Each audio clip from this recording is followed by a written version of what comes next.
اگر زمین سے انسان کا وجود مٹ جائے تو کیا ہوگا؟ ایسا قیامت سے پہلے بھی ممکن ہے؟ وجہ کیا ہوگی؟ کیسا معجزہ بچا سکتا ہے؟ جنگ کالمز۔ روزنامہ جنگ کے کالم نگار یاسر پیرزادہ اپنے کالم میں لکھتے ہیں کہ ایک وقت آئے گا جب اس زمین پر انسان کا وجود ختم ہو جائے گا۔ شاید یہ وقت قیامت کے قریب آئے یا ممکن ہے کہ قیامت سے پہلے ہی آ جائے، کیونکہ قیامت تو پوری کائنات کے لیے بپا ہوگی، جبکہ زمین تو فقط کائنات کے سمندر میں ایک ذرہ ہے۔ سو اس بات کا امکان موجود ہے کہ اپنی حرکتوں کی وجہ سے ہم نسل انسانی کے خاتمے کو قیامت کے مقررہ وقت سے پہلے ہی یقینی بنا لیں۔ دوسری طرف اگر ہم انسانی ترقی کی رفتار کو دیکھیں تو لگتا ہے کہ انسان اپنی نسل کو کسی نہ کسی سائنسی طریقے سے روکنے میں کامیاب ہو جائے گا۔ آخر انسان نے گزشتہ 30,000 برس سے عقل اور دانش کے بل بوتے پر اس کرۂ ارض پر اپنی حکمرانی قائم کر رکھی ہے اور دیگر چرند پرند اور درند کا جینا حرام کیا ہوا ہے۔ سو یہ کیسے ممکن ہے کہ حضرت انسانی اتنی آسانی سے ہار مان لے؟ شاید یہی سوچ کر انسان نے ناروے کے ایک دور افتداد مقام پر زمین میں پیدا ہونے والی تمام اجناس کے بیجوں کو ذخیرہ کر رکھا ہے، تاکہ کسی ناگہانی آفت کے نتیجے میں اگر زمین سے زرعی اجناس اور ان کے بیج ختم ہو جائیں تو انسان یہاں سے بیج حاصل کر کے دنیا میں خوراک کی فراہمی کو یقینی بنا سکے۔ اسی طرح انسان نے ایٹمی ہتھیاروں کی حفاظت کا انتظام بھی کر رکھا ہے، تاکہ ایسا نہ ہو کہ کسی سرپھرے سے اچانک بندوق چل جائے اور پوری نسل انسانی ایک ہی حلے میں ختم ہو جائے۔ لیکن ان تمام احتیاطی تدابیر کے باوجود میرا اندازہ ہے کہ انسان کے چل چلاؤ کا وقت اب قریب ہی ہے اور اب کوئی سائنسی معجزہ ہی اسے بچا سکتا ہے۔ ایسا کیوں کر ہوگا، یہ بات بعد میں کرتے ہیں۔ پہلے یہ دیکھتے ہیں کہ انسان کے جانے کے بعد زمین کی حالت میں کیا تبدیلی آئے گی۔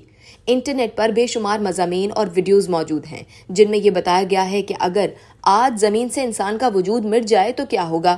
سب سے پہلے تو تیل کے کارخانوں میں خرابی پیدا ہو جائے گی، اور چونکہ ان کا کوئی والی وارث نہیں ہوگا تو ان میں آگ بھڑک اٹھے گی جسے بجھانے والا کوئی نہیں ہوگا۔ پھر دنیا بھر کے زیر زمین ریلوے اسٹیشن بند ہو جائیں گے، کیونکہ ان میں نکاسی آب کا نظام ناکارہ ہو جائے گا، جس کی وجہ سے وہاں سرنگوں میں پانی امڑ آئے گا۔ یہ سب کچھ فقط 3 دن میں ہو جائے گا۔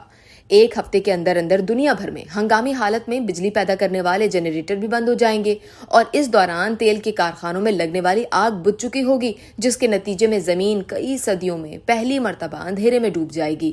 10 دن بعد ایٹمی پلانٹس کا خودکار حفاظت کا نظام بھی جواب دے گا، جس کے بعد پے در پہ خوفناک دھماکوں کا سلسلہ شروع ہوگا، جس کے نتیجے میں زمین میں زہریلے مادے اور تابکاری کے اثرات پھیل جائیں گے۔ خیال رہے کہ پہلے ماہ میں ہونے والی تباہی کے نتائج تیزی سے سامنے آئیں گے، مگر اس کے بعد دھیرے دھیرے زمین کی ہویت تبدیل ہوگی۔ انسان کے پالتو جانور سڑکوں اور گلیوں میں پھرتے نظر آئیں گے، اور جو قید میں ہوں گے وہ خوراک نہ ملنے کی وجہ سے مر جائیں گے۔ اگلے 10-20 برسوں میں دریا کا پانی شہروں میں آ جائے گا، عمارتوں میں توڑ پھوڑ شروع ہو جائے گی، اور تقریباً 200 سال میں کئی شہروں میں فلک بوس عمارتیں گرنا شروع ہو جائیں گی۔ دریاؤں کے کناروں پر آباد شہروں کی عمارتیں نسبتاً تیزی سے تباہ ہوں گی، جبکہ دیہات میں تعمیر شدہ مکانات میں ٹوٹ پھوٹ کا عمل قدرے سست ہوگا۔ ان مکانوں میں کیڑے مکوڑے اور آس پاس کے کھیتوں اور جنگلوں سے چوہے اور دیگر جانور آ کر بسیرا کر لیں گے۔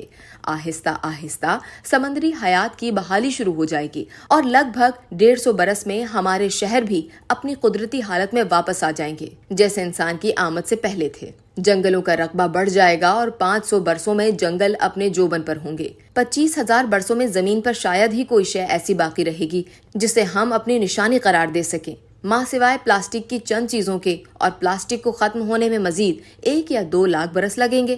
میں نے شروع میں لکھا تھا کہ انسان کے زمین سے رخصت ہونے کا وقت قریب آ چکا ہے، اور اس کی وجہ انسان کا جدید طرز زندگی ہے جس نے زمین کو رہنے کے قابل نہیں چھوڑا۔